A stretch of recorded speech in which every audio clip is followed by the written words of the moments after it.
Dale here. In this video, I'm going to show you how to set up your Western Union account. So to do this is pretty simple. So here we have the Western Union application. You can download this from your iOS store or from your own Android devices in your Google Play Store.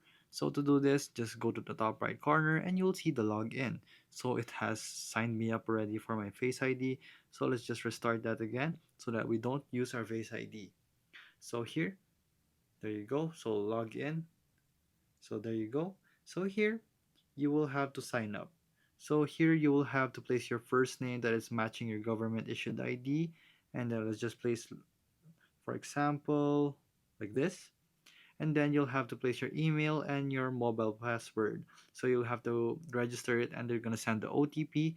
And then once you've done that and you have placed the OTP and registered, there you go. You'll be able to log in just like this. So it's very easy to use it and you'll be registered as an instant. From there, there's going to be further verification for your government ID. So there you go. So that is how you set up your Western Union account, and this is for beginners. So if this video was helpful, please hit the like button and don't forget to subscribe.